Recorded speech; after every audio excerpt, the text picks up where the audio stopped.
د خیال انځور. د خیال انځور یا د خپرونه د شاعرانو، لیکوالانو او ادیبانو په پاره ځانګړې شوې ده. په دې خپرونه کې د شاعرانو ژوند ته کتنه او خپل شعري فلسفي انځور وړاندې کوي. وای زکه خو مې زړه له غمه ډک له اضطراب دی، زکه خو مې زړه له غمه ډک له اضطراب دی، خوی دې د اغزیو دی او رنګ دې د ګلاب دی. وایم که مړ شومه زما په قبر دل نه راځي، د زړه مې وچې د ګجارې زمزمه کومه. اوس پخوانۍ مزه مې نشته، په ما څه شوي دي، یو قدم لارې کې روان یم دمه کومه. ډېر ښه حکومت صاحب محترم، داسې که هغه لومړنی شعر ستاسې په یاد ده که د یا د ادبي خپرونه هره جمعه 4 بجې او تکرار یې د یکشنبې د ورځې 2 بجې مه هېروئ. کندوز راډیو د ادبي ذوق پالونکي 9.6 FM. د خیال انځور. د خیال انځور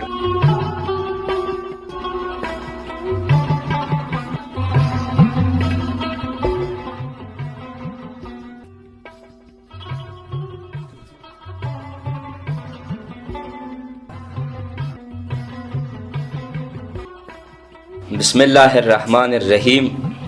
وای خوښ مې نشوې د روپیو کاروباره، خوښ مې نشوې د روپیو کاروباره، سړیتوب دې رانه واخیسته بازاره. ما چې نه پېژنې ګرم نه دي یاران مې، ما چې نه پېژنې ګرم نه دي یاران مې، د غربت ګردو وهلی یم بې شماره. په جانان پسې مې زړه خولې ته راغلی، په جانان پسې مې زړه خولې ته راغلی، خدایه کاش چې دې راکړی وی په لاره. زورولی مې زړه تا پسې ښه ډېر دی، زورولی مې زړه تا پسې ښه ډېر دی، خودکشي به مې فارغ کړي له آزاره. او ما اقتاش خوستانامه په تندي لیک کړه، ما اقتاش خوستانامه په تندي لیک کړه، تا په ځمکه یم پریښی ولې یاره، تا په ځمکه یم پریښی ولې یاره. د کندوز راډیو د خیال انځور خپرونې قدرمنو اوریدونکو، السلام علیکم ورحمت الله وبرکاتو. رب تعالی دې وکړي چې تر دې دمه به راته روغ او جوړ یاست. نن را سره د کندوز ولایت ځوان شاعر او لیکوال مجیب رحمان زلان صاحب دی او له موږ سره په خپرونه کې میلمه دی. زلان صاحب ستړی مه شي، وخت مو پخیر. سلامونه تاسو ته، تاسو ته محترم او ستاسو په واسطه د خیال انځور د خپرونې درنو مینوالو ته خدای دې چې ټول به روغ او جوړ یاست او د صحت او د عافیت په جامو بستئ. ډېره زیاته مننه کوم زلان صاحب، خیر خو راغلې. خوشحاله اوسئ، خدای مو کامیابي په برخه کړه. مننه. الله مو عزتمن لره، ډېره مننه چې کندوز راډیو ته راغلې. زلان صاحب که دا راته ووایي چې څومره وخت کېږي چې شعر او شاعري کوئ؟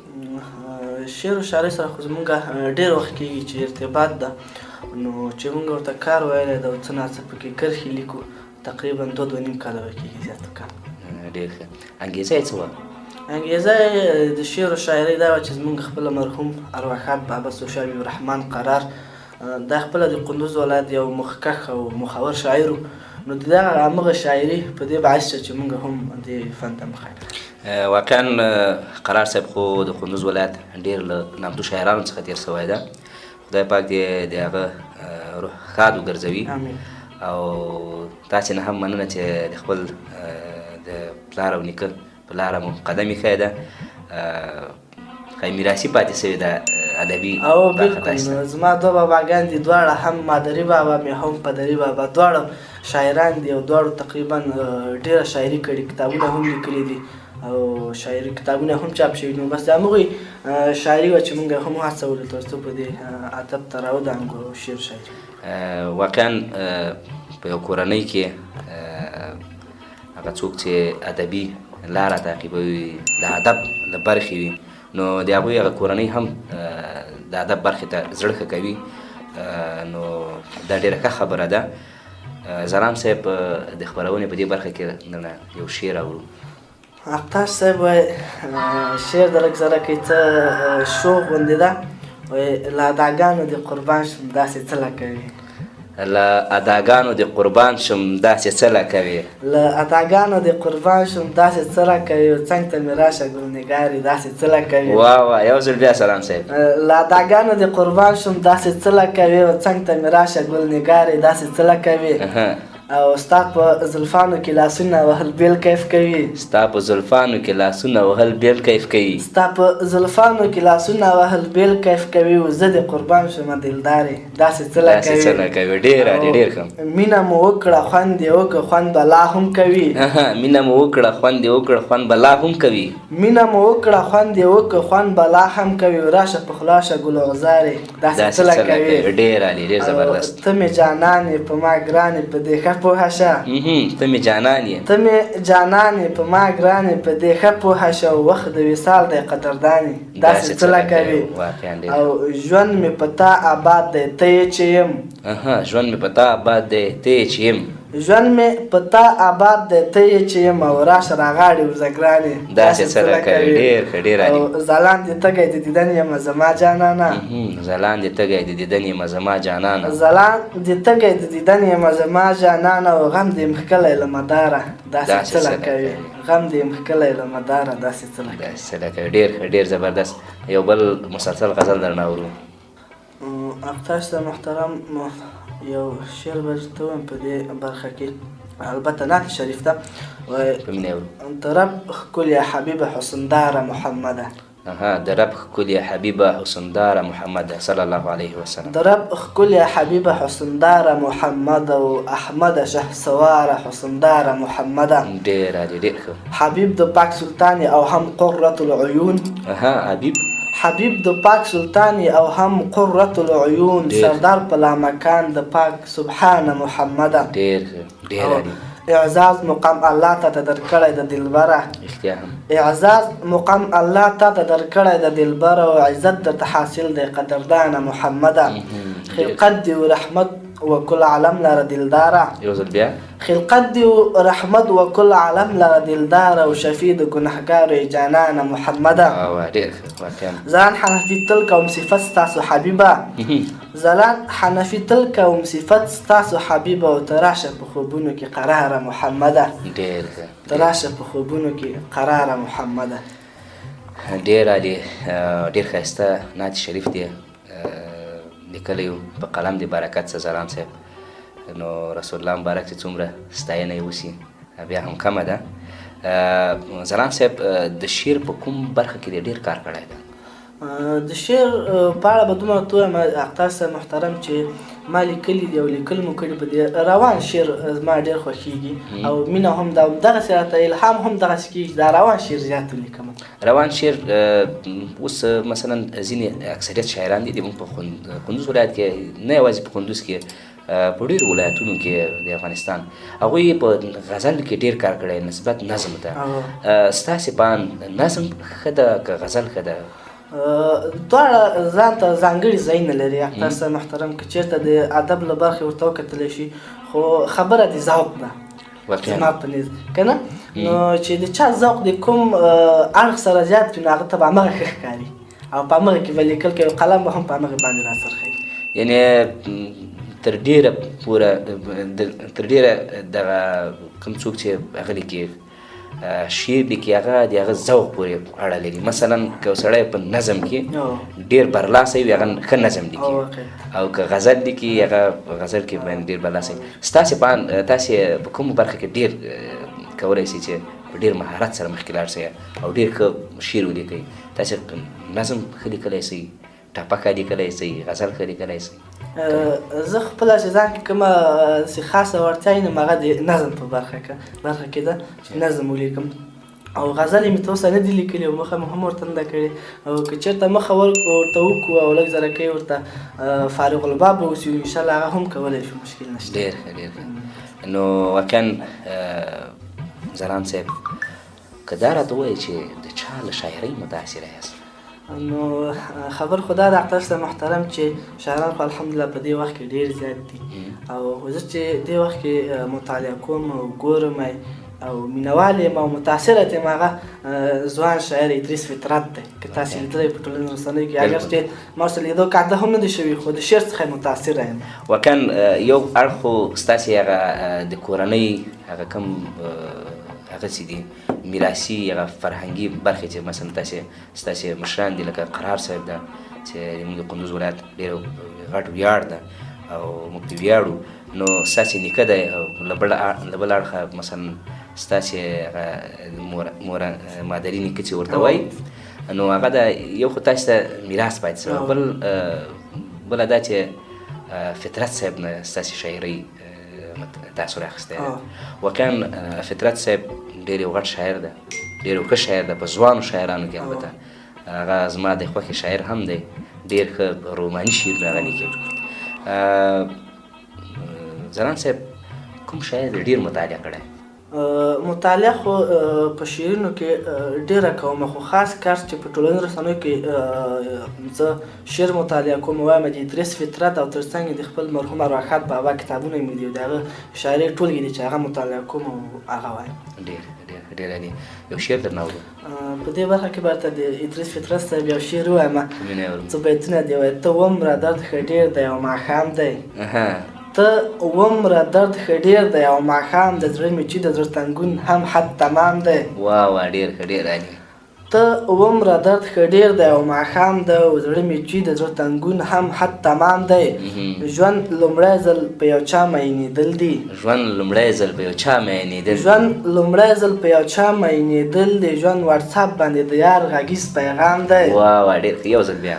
ژوند لومړی ځل په یو چا معینېدل دی ژوند واتساپ باندې د یار غږیز پیغام ده څه د ټوکو او ملنډو رابطې دي څه د ټوکو او ملنډو رابطې د زړه تر پښو لاندې غرور ولاړ په بام دی ستا د تلو نه وروسته مړ نه شو فطرته ستا د تلو وروسته مړ نه شومه فطرته ژوند همغسې روان دی خو ناکام دی ژوند همغسې روان دی خو ناکام دی فطرت صاحب وایي چې لاسونه د غربت یې تر ګریوان راغلي دي بازار د یوسف مخې څه ارزان راغلي دي او په زخم مې چړې وهي او مالګې دوړوي خبر شومه هغې ته باران راغلي دي واقعا فطرت صاحب ډېره زبردسته شاعري کوي ځلاند صاحب مخکې خو تاسې د فطرت صاحب خپل د ارواښاد بابا یادونه وکړه چې د هغوی له شاعرۍ نه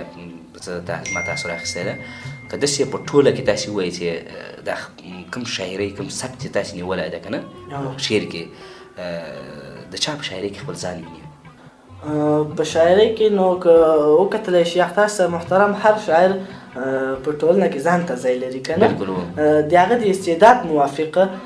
چې هغه څومره کار کړی وي د ادب ته او د دې فرهنګ ته نو هغه ځان ته ځای لري خو ځکه په دې پوښتنې په جواب کې ورته ووایم چې د ما ځان ته ځای ده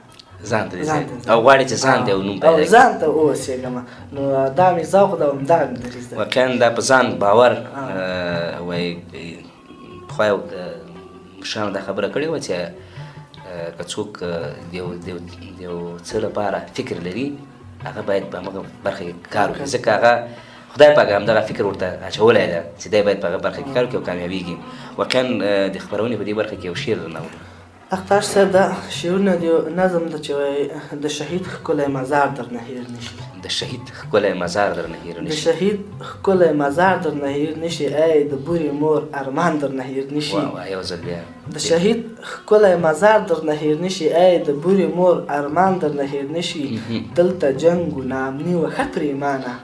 دلته جنګ و ناامني وه ښه پرېمانه دلته جنګ و ناامني وه ښه پرېمانه د یتیم د خولې ازار درنه هېر نشي نن چې ته په مسؤلیت باندې ولاړ یې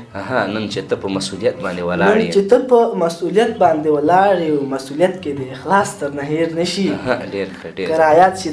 کرایات دې شي حالات دلته ترینګن وو کرایات دې شي حالات دلته ترینګن نو د زخمي ماشوم داستان درنه هېر نشي مدرسې او مساجد دلته بمبار شول یو ځل بیا مدرسې او مساجد دلته بمبار شو د شهید طالب فیغان درنه هېر نشي دلته امن دی ځلان حنفي پوهېږي دلته امن دی ځلان حنفي پوهېږي دلته امن دی ځلان حنفي پوهېږي بس چې شکر د سبحان درنه هېر نشي واقعا بس چې شکر د سبحان درنه هېر نشي ډېر عالي واقعا ډېر ښایسته شعر ځلام صاحب موږ او تاسې د شعر یادونه وکړله چې مثلا غواړي چې په خپل برخه کې ځان ته یو ځانګړی نوم پیدا کړي. په تاسې باندې د شعر الهام څه وخت کې راځي؟ مثلا ځینې شاعران دي، تاسې وضاحت درکړم، ځینې شاعران دي هغوی غواړي چې هغوی د هغوی پوښتنه یا ویل دا دي چې که موږ ترې پوښتنه کړې ده، هغوی وایي چې زه چې کله ډېر جګرخونه یم ما باندې الهام راځي، یا وایي چې زه ډېر خوشحاله یم ما باندې الهام راځي، یا وایي چې مازدیګر کې ما باندې الهام راځي. نو تاسې باندې دغه د شاعري الهام، ځکه دا شعر چې دا سړی شاعر نه جوړېږي، دا شعر د خدای له جانب نه چا ته ورکول کېږي. تاسې باندې په کوم وخت کې الهام راځي؟ اختر صاحب محترم، داسې برته وایم چې ما باندې د شعر الهام زیاتره وخت په داسې ځای کې چې مجلس اوسېږي، په یو غونډه کې ناست اوسېږم، دلته په ما الهام راځي. که چېرته تاسو زه وایم دلته ما څه شعر لیکلی و، نو دا ماته د بخاري شریف د درس یعنې د حدیثو کتاب د هلته به ماته راته کوم همغسې که به زه کېناستم حتما به ماته شعر راته، هلته به زمونږ استاد لګیا و درس به ویلی، خو ما به دلته زر زر دا شعر به مې ولیکه، نور به مې ونه لیکه. د اخرې اولې دوه کړۍ به مې ورته ولیکلې چې هغه تړ رانه هېر نه شي، بیا به مې وروسته ولیکه. نو زیاتره وخت چې شعر لیکم چې په مجلس کې ناست یم نو ډېر ښه خوندور راځي، نور د خفګانو د خوشحالیو کوم مازدیګر ده کوم ماښام دا پکې ملحوظ نه ده. دا حالت په تاسې کې نشته؟ نه نه. ډېر زلام صاحب، تاسې د هغه د شعر یادونه وکړه چې دوه کرښې زه لیکم که نه، دوه بیته یې لیکم. دا شعر ستاسې په اند که یو سړی کوښښ وکړي شعر ورته راسي ولیکي ښه ده، او که نه ده ته کوم څه چې د ده په ذهن کې وګرځېدل دا ولیکي. تاسې یو شعر څونه موده کې لیکلی شئ، یو غزل؟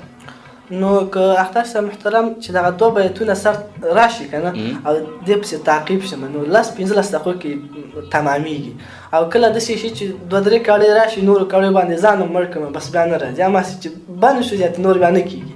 داسې که ورته ووایم ما سره په دې ټلیفون کې شته دي چې لیکلي مې دي 2-3 بیته، خو چې نور نه دي راغلي هماسې مې پرېښي دي، بیا نور نه دي جوړ شوي. ځینې دغه شاعران وایي چې که چېرې تاسې که غزل لیکه مثلا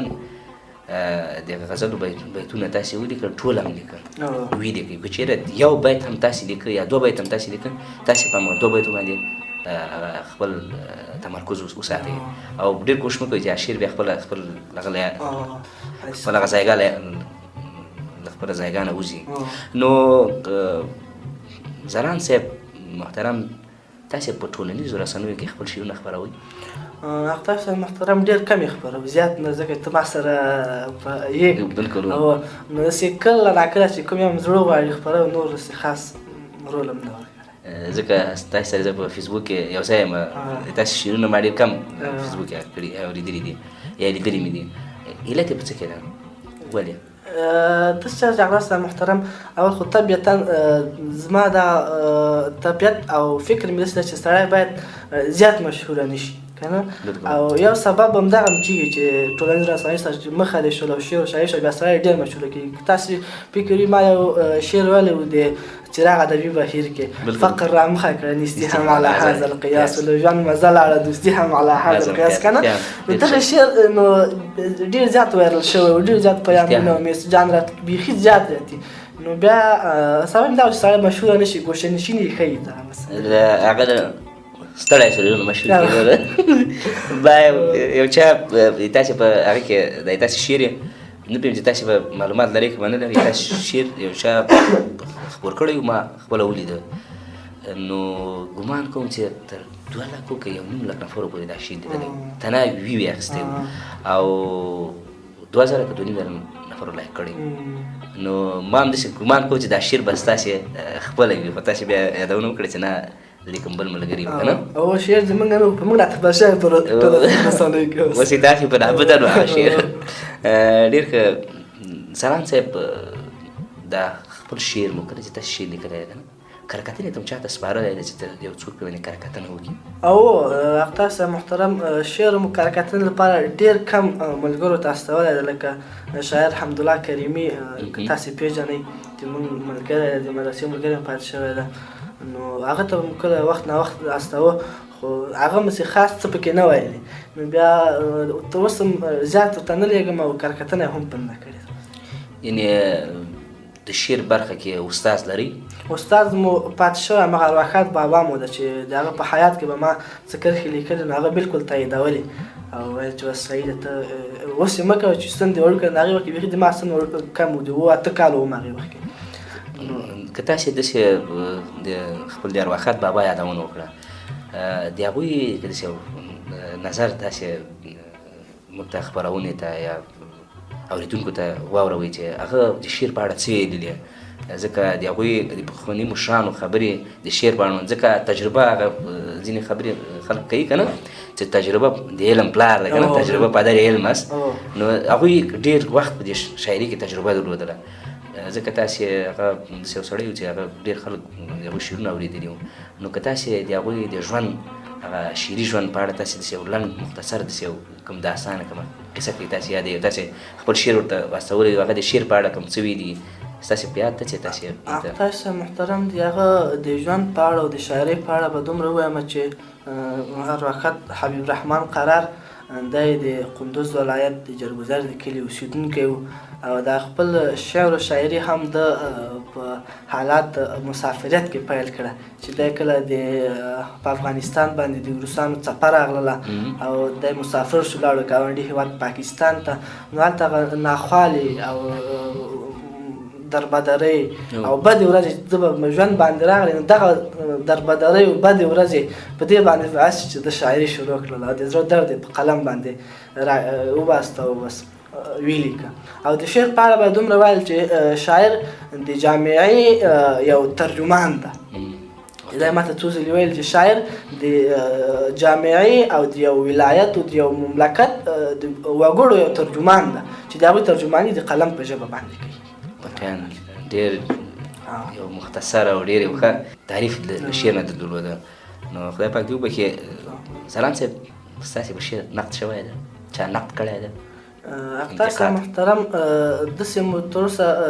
څوک نه لیدلي چې نقد یې کړی ده او چا نه کړی ده اوسه خاص. که چېرې یو څوک تا ته ووایي چې دا شعر هم که داسې ولیکل سي یا داسې شعر د ادب له اړخه مثلا دغه ځینې بیتونه یې ستونزه لري تاسې خوښي څرګندوئ که نو دا خو اصلاح ده د شعر او د شاعرۍ د آینده کې زموږ لپاره ګټه ده نو دا پاتې کېږي موږ تلونکي یو نو چې دا اصلاح شي دا خو بهتره کار یعنې نقد کولی شي د چا شعر ښه کړي؟ بالکل کولی شي نقد ځکه چې نقد داسې یو شی ده چې په آینده کې ته چې تا کوم بیتونه اصلاح شي په کوم بیتونه باندې تا کره کتنه وشي نو په آینده کې ته چې هغې ته رارسېږي هغه بیتو ته رارسېږي ستا به بیا فکر شي ولا دا ځای ما داسې کړو باید دا ځای اصلاح کړم بیا آینده کې کولی شي چې ته شعر ښه ولیکې او لا پیاوړی شي. ځلاند صاحب یو دوه مسلسل شعرونه درنه اورو دا مې نن سهار لیکلی ده نو اختر صاحب محترم ووایي د غیرتونو کوره په مونږه ګران هېواده د غیرتونو کوره په مونږه ګران هېواده د غیرتونو کوره په مونږه ګران هېواده او د شملورو ښاره افغانستان هېواده یو ځل بیا یو ځل بیا د غیرتونو کوره په مونږه ګران هېواده او د شملورو ښاره افغانستان هېواده تاکې امنیت برپا شو هم اخوت برپا شو تاکې امنیت برپا شو هم اخوت برپا شو تاکې امنیت برپا شو هم اخوت برپا شو د احمد شاه وطنه د میرویس خان هېواده ډېر ښه ډېر عالي ته د منصور او د عمر ټاټوبی ته د منصور او د عمر ټاټوبی ته د منصور او د عمر ټاټوبی رب دې آباد کړه مدام شي ګلستان هېواده ډېر ښه ستا آبادۍ ته مونږ ټول لاسنیوی کړی ده ستا آبادۍ ته مونږ ټولو لاسنیوی کړی ده کور د پښتون او تاجک زمونږ ګران هېواده ستا آبادۍ ته مونږ ټولو لاسنیوی کړی ده کور د پښتون او تاجک زمونږ ګران هېواده نړۍ په تا کې په ګونډو شوه او عبرت یې واخیست نړۍ په تا کې په ګونډو شوه او عبرت یې واخیست نړۍ په تا کې په ګونډو شوه او عبرت یې واخیست ته یې چانټه د سبحان یې قدردان هېواده یو ځل بیا یو ځل بیا ډېر ښه نړۍ په تا کې په ګونډو شه او عبرت یې واخیست یې ته چانټه د سبحان ته یې چانټه د سبحان یې قدردان هېواده اختر صاحب دلته دا چانټه مې یاده کړې ده حدیث د نبي کریم علیه الصلاة والسلام ده الخراسان کنانة الله په حدیثو کې افغانستان چې تعبیر کېږي په خراسان سره کېږي. بالکل. نبی کریم اسلام فرمایي الخراسان کنانة الله، افغانستان چې دا د اله العالمین بلا کیفه چانټه ده. نو کوم ملک ته چې اله العالمین په قاره کې هغه په افغانستان ته راځي، په افغانستان کې به ماتي. او دوی یادونه هم کړې ده چې دلته مې نړۍ په تا کې په ګونډو شو عبرت واخیست، یې ته چانټه د سبحان یا قدردان هیواده او ته مفخر د ګران زلان حنفي، ته مفخر د ګران زلان حنفي، د اسیا زړې قربان افغانستان هیواده، د اسیا زړې قربان افغانستان هیواده. ډېر ښه، ډېر عالي. او ژوند روان دی حقیقت دی خوند یې نشته، ژوند روان دی حقیقت دی خوند یې نشته، ژوند روان دی حقیقت دی خوند یې نشته، او ژوند روان دی بې مجال دی خوند یې نشته. او هر وګړی خپل مشکل کې راګیر شوی، هر وګړی خپل مشکل کې راګیر شوی، او ناتوان دی بیخي وران دی خوند یې نشته. هر وګړی خپل مشکل کې راګیر شوی، او ناتوان دی بیخي وران دی خوند یې نشته. او حقیقت که در معلوم شي په نړۍ کې، حقیقت که در معلوم شي په نړۍ کې، حقیقت که در معلوم شي په نړۍ کې، دغه بس د یو مثال دی خوند یې نشته. د دنیا دغه ژوندون دی یو څو ورځې، د دنیا دغه ژوندون دی یو څو ورځې، د دنیا دغه ژوندون دی یو څو ورځې، هر ګړی مو امتحان دی خوند یې نشته. او که راحت که مشقت وي ځان که غلی، کراحت که مشقت وي ځان که غړی، راحت که مشقت وي ځان که غلی، دغه حال دغه دوران دی خوند یې نشته. او زلان به همیشه درته وینا کړم، زه زلان به همیشه درته وینا کړم، بس نو دغه مې گفتار دی او بیان دی خوند یې نشته. بس نو دغه گفتار دی او بیان دی خوند یې نشته. ډېر ښه، ډېر عالي. واقعا زلان صاحب ډېره ښایسته شاعري مو کړې ده، په قلم او ګوتو مبارکات شه. زلان صاحب که دا راته ووایي چې پښتو شاعري څنګه ارزوئ اوس لپاره؟ پښتو شاعري اختر صاحب محترم د پښتو ژبې لپاره یو خاص رول لري، او په دې وخت کې یو خاص رول یې روبولی ده. نو ځکه چې په فارسي او په دري ژبې سره د پښتو خدمت نه کېږي، او د پښتو ژبې په شاعرۍ باندې فارسي ژبې ته خدمت نه کېږي. نو پښتو ته چې خدمت کېږي او د پښتو شاعري او د پښتو ژبه پیاوړې کېږي او پرمختګ کوي، هغه د پښتو شاعرۍ باندې پرمختګ کوي. نو مثلا موږ او تاسې کلاسیکه دورې شاعران لرو، د کلاسیکي دورې مثلا د معاصرې دورې شاعران لرو، او اوس مهال لپاره چې اوس زمان مثلا پخواني شاعران لکه رحمان بابا، حمزه بابا، دوی ډېره پراخه شاعري کړې ده. نو د اوس مهال لپاره ستاسې په اند کوم شاعر به د دغه خلکو که ځای ناستی نیسي حتی د دوی مقام ته رسېدلی سي؟ ستاسې په اند په دغه شاعرانو کې چې مثلا اوس ډېر شاعران دي لکه کاروان صاحب ده چې ډېره ښه شاعري کوي، لکه تراب صاحب ده، داسې شاعرانو کې ستاسې په اند کوم شاعر به ډېر لوی نوم پیدا کړي؟ اختر صاحب محترم که چېرته د پښتو ژبې هغه اسلافو ته نظر وکولی شي او د هغوی هغه شاعرۍ باندې کره کتنه او لیدنه وشي او د هغوی شعر و شاعري مطالعه کړی شي، نو هغوی ځان ته یو ځای درلوده، یو مقام او یو مرتبه په شاعرۍ کې درلودل. د هغوی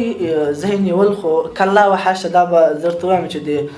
عنقا مروه په شان دي شي، ځکه څوک د هغوی ځای نشي نیولی، ځکه چې هغوی ډېر یو لوړ مقام درلوده په شعر و شاعرۍ کې، بیا خصوصا په پښتو ژبه کې. نو د هغوی په مسیر او د هغوی ځای ناستی خو زه نه وینم، خو که بیا هم کره کتنه وشي نو دا تاسې یادونه وکړله چې دا شاعر مخکې تا نوم واخیسته کاروان صاحب، دا بل تراب صاحب. نو تراب صاحب د هغوی په مسیر باندې یو څه روان ده، ځکه چې په شعر ته که متوجه شي، په شعر کې ډېر هغه لغاتونه راغښتي دي د پښتو ژبې چې څوک متوجه نشي ورته لږ ځله کې دقیق نشي په هغه شعر باندې هم نه پوهېږي. رښتیا زران صاحب یو شعر به د خپل دی اورو، او یو شعر که ستاسې د ارواښاد بابا یي، ځکه د قندوز دغه پخواني مشران هغه پېژني او دغه شعر واوري، نوي ځوانان د هغوی شعر واوري، ډېر به ښه. چې عاشق شم دوباره په تورو سترګو، چې عاشق شم دوباره په تورو سترګو، چې عاشق شم دوباره په تورو سترګو، د زړه بند مې شو تالا په تورو سترګو. ډېر ښه. او عنبري زلفې بیا په مخ خورې کړې، عنبري زلفې عنبري زلفې بیا په مخ خورۍ کړې چې نقاب وي همیشه په تورو سترګو او د ځلان په زړه کې سیخ وهل پکار دي د ځلان په زړه کې سیخ وهل پکار دي د ځلان په زړه کې سیخ وهل پکار دي چې ځان بندي کاوه په تورو سترګو بندي کاوه په تورو سترګو د ارواښاد بابا مې یو شعر دی وایي ښه روان به دا نظام وي موږ به نه یو ښه روان به دا نظام وي موږ ښه روان به دا نظام وي موږ به نه یو دا کاروان به هم روان وي موږ به نه یو څوک خوشحاله به جهان کې وي څو ورځې یو ځل بیا څوک خوشحاله به جهان کې وي څو ورځې څوک اخته به په جنجال وي موږ به نه یو او خپله زوی وم اوس زما لالمسیان ګرځي خپله زوی وم اوس زما لالمسیان ګرځي او د زامنو به لمسیان وي موږ به نه یو او لکه تیر غوندې راتلونکی هم شماره ته لکه تیر غوندې راتلونکی هم شماره ته نوی به دوران وي موږ به نه یو او په اغزیو او په خاورو کې ژوند تیر شو دا شر ډاک به ګلستان وي موږ به نه یو څوک به مري څوک به اوسېږي څو کلونه څوک به اوسېږي څو کلونه خو د ښځو به سوران وي موږ به نه یو هلکان نجونې ډېر به دلته وشي خو خیرې به زموږ په نام وي موږ به نه یو هر هلک باید د مور او پلار خدمت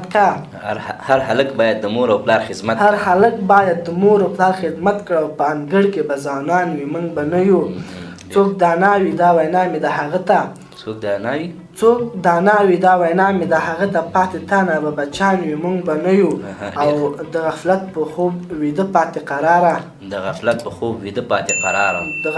په خوب ویده پاتې قراره او په مسجد کې به اذان وي موږ به نه یو واقعا ډېره ښه شاعري خدای پاک دې د هغه روح ښاد وګرځوي جنتونه یې نصیب شه د ژوند په اړه ډېر ښه شاعري کړې ده او ژوند یې ډېر لنډ تعریف کړی او ډېر مختصر یې تعریف کړی ده چې ژوند د مرګ امانت دی نو زما یو شعر ته وایي ژوندون د مرګ یو امانت دی ورونو صالح عمل د خدای رحمت دی ورونو نو ډېر ښه شاعري ځلان صاحب په اخره کې ځوانو شاعرانو ته څه پیغام لرئ؟ تاسو محترم ځوانو شاعرانو ته خصوصا د پښتو ژبې شاعرانو ته مو دا درخواست دا پیغام ده چې په خپل شاعرۍ باندې کار وکړي او په شعر او شاعرۍ کې داسې کلمې او داسې لغاتونه راوړي چې هغه په پوره توګه د پښتو ترجماني وکړي او پښتو ټکي او پښتو شاعري داسې وکړي چې بالکل دا شعر 100% په پښتو کې لیکل شوی چې موږ تاسې متوجه شو شاعري د پښتو خو لغاتونه به پکې د بلې ژبې وسیږي رښتیا یعنې تاسې هدف دا ده چې که چېرې موږ پښتو شعر لیکو باید ډېر کوشش وکړو چې سوچه پښتو لغاتونه د پښتو پکې وکارول شي ځکه دا راتلونکي نسلونو ته یو ویژه او یو امانت د هغه پاتې کېږي نو چې هغوی وګوري باید شعر 100% پښتو ژبې وسیږي واقعا داسې څه شته چې موږ تاسې نه پوښتنه نه یې کړې او ستاسې په زړه کې ګرځېدلي که چېرې وي د کندوز راډیو خیال انځور خپرونه د خپرونې میکرافون ستاسې خدمت کوي څه شی چې مقصد هغه وشاق تاسې محترم ډېره زیاته مننه کوم ځلان صاحب چې کندوز راډیو ته راغلي او د خیال انځور خپرونه کې دې ګډون وکړ زحمتونه مو ډېر زیات وبښئ د کندوز ولایت د خیال انځور خپرونې درنو اورېدونکو له تاسو څخه هم نړۍ مننه چې تر دې دمه له ما احسان الله اقتاش محمد خیر سره په خپرونه کې وایي تر څو چې بل شاعر راځي او بل شاعر خپرونه کې مېلمه کوو تاسې په لوی څښتن ته لاس سپارو ښه وخت کې چارې وسلام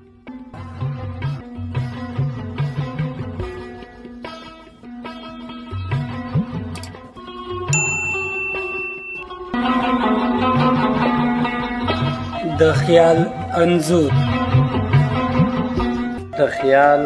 انځور یا د خپرونه د شاعرانو لیکوالانو او ادیبانو په پاره ځانګړې شوې ده په دې خپرونه کې د شاعرانو ژوند ته کتنه او خپل شعري فلسفي انځور وړاندې کوي وایي ځکه خو مې زړه له غمه ډک له اضطراب دی خوی دې د اغزیو دی او رنګ دې د ګلاب دی. وایم که مړ شومه زما په قبر دل نه راځي، د زړه مې وچې د ګجارې زمزمه کومه. اوس پخوانۍ مزه مې نشته، په ما څه شوي دي، یو قدم لارې کې روان یم دمه کومه. ډېر ښه حکومت صاحب محترم، داسې که هغه لومړنی شعر ستاسې په یاد ده که د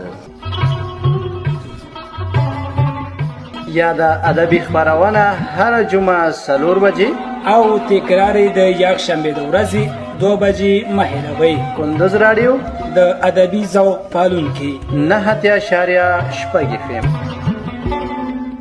د خیال انځور. د خیال انځور